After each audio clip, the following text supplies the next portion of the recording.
L'histoire que vous allez entendre va vous faire frissonner, peut-être même vous terrifier.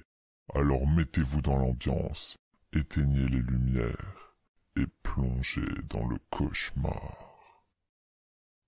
Fiston, nous devons avoir une discussion à propos d'Internet. C'est ce que j'ai dit à mon fils alors qu'il était sur son ordinateur. Il était en train de jouer à Minecraft, sur un serveur public.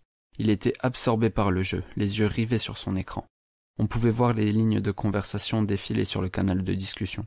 « Fiston, peux-tu arrêter ton jeu quelques minutes ?» Pour une fois, il a accepté de quitter le jeu et d'éteindre l'ordinateur. Il m'a demandé si j'allais encore lui raconter une de mes histoires ringardes. J'ai fait semblant d'avoir le cœur brisé en lui faisant remarquer que d'habitude, il avait l'air de les aimer, mes histoires ringardes. Il avait grandi en écoutant mes histoires qui parlaient d'enfants rencontrant des sorcières, des fantômes, des loups-garous, des trolls. Comme beaucoup de parents, j'ai utilisé ces contes pour, en quelque sorte, apprendre la prudence à mon fils. Les pères célibataires comme moi se doivent d'user de tous les outils mis à notre disposition pour l'éducation des enfants. Il m'a gentiment dit que ça lui plaisait quand il avait 6 ans, mais que maintenant, il avait grandi. Ça ne lui faisait plus peur et qu'il trouvait même ça un peu stupide. Il a ajouté qu'il voulait bien en écouter une quand même sur Internet, si seulement je la rendais vraiment très effrayante. J'ai un peu hésité, mais il m'a rappelé qu'il avait 10 ans et que ce n'était pas un froussard. Alors j'ai dit que j'allais essayer. On est descendu dans le salon et j'ai commencé à raconter l'histoire. Il était une fois un garçon nommé Colby. On pouvait voir la déception sur son visage. Il avait l'air de se dire « Encore une histoire pour gamin de papa ». Colby s'était connecté à Internet et avait navigué sur plusieurs sites pour enfants. Au bout d'un moment, il avait commencé à parler à d'autres enfants, via des jeux online ou sur des forums. Il s'était lié d'amitié avec un autre garçon de 10 ans, nommé Helper23. Ils aimaient les mêmes jeux vidéo et les mêmes séries. Ils rigolaient aux mêmes blagues de l'un et l'autre. Ils découvraient de nouveaux jeux ensemble. Après plusieurs mois d'amitié, Colby avait offert 6 diamants dans le jeu sur lequel il jouait alors. C'était un cadeau très généreux. L'anniversaire de Colby s'approchait à grands pas, et Helper23 voulait lui offrir un super cadeau dans la vraie vie. Colby avait pensé que ce ne serait pas très grave s'il donnait son adresse à Helper23, à condition qu'il promette de ne pas la divulguer à des étrangers ou à des adultes. Helper23 avait juré de ne rien dire, même à ses propres parents, et avait posté le colis. J'ai interrompu mon récit pour demander à mon fils s'il pensait que c'était une bonne idée que l'enfant donne son adresse à Helper23. Il a dit que non. Malgré lui, il avait fini par se laisser emporter par l'histoire. Eh bien, Colby ne trouvait pas l'idée bonne non plus. Il se sentait coupable d'avoir donné son adresse, et sa culpabilité ne faisait qu'augmenter de plus en plus. Alors qu'il enfilait son pyjama la nuit suivante, sa culpabilité et sa peur étaient telles qu'il n'avait jamais ressenti quelque chose d'aussi fort auparavant. Il s'était convaincu d'avouer la vérité à ses parents. La punition serait dure, mais au moins il aurait la conscience tranquille. Il s'est glissé dans son lit, en attendant que ses parents viennent lui souhaiter bonne nuit. Mon fils savait que la partie effrayante allait venir. Malgré ce qu'il avait dit avant, il était quand même un peu angoissé, et agrippait fermement mon bras. Colby entendait le moindre bruit de sa maison. La machine à laver qui tambourinait dans la pièce d'à côté, les branches d'arbres qui frappaient les vitres, son petit frère qui dormait dans la chambre voisine, et d'autres bruits qu'il ne pouvait pas identifier. Puis les bruits de pas de son père qui s'approchait de la porte de sa chambre. « Papa ?»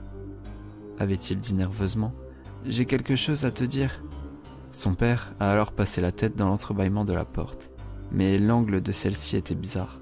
Dans l'ombre, il semblait que sa bouche ne bougeait pas et que ses yeux n'étaient pas normaux. « Oui, fiston ?» La voix n'était pas normale non plus. « Tout va bien, papa ?» a demandé Colby. « Oui, oui », a répondu le père, toujours avec cette voix bizarre. Colby s'est enfoncé dans les couvertures, inquiet. « Maman est là ?»« Me voilà !» La tête de sa mère a émergé en dessous de celle de son père. Sa voix semblait fausse, forcée. « Allais-tu dire que tu as donné notre adresse à Helper23 ? Tu n'aurais pas dû faire ça. Nous t'avons toujours dit de ne pas révéler tes données personnelles sur Internet. » Elle a continué. « Ce n'était pas un enfant, il faisait juste semblant d'en être un. Tu sais ce qu'il a fait ? Il est venu chez nous, a pénétré à l'intérieur puis nous a assassinés tous les deux, juste pour passer un bon moment avec toi. » Un homme a alors émergé de derrière la porte de sa chambre, tenant dans ses mains 2 têtes tranchées. Colby hurlait et haletait, tandis que l'homme laissait tomber les 2 têtes sur le sol, dégainant un large couteau. Il est entré dans la chambre et s'est dirigé vers le garçon. Mon fils avait hurlé également. Il se protégeait les yeux avec ses mains, mais l'histoire ne faisait que commencer. Après plusieurs heures, Le garçon était quasiment mort et ses cris s'étaient transformés en pleurs. Le tueur avait alors remarqué les lamentations d'un bébé venant de la chambre voisine. C'était un régal pour lui, lui qui n'avait encore jamais assassiné un bébé, et était enthousiaste à cette idée. Helper 23 a retiré le couteau du ventre de Colby, le laissant à l'agonie, avant de suivre les cris dans la maison comme un appel des sirènes.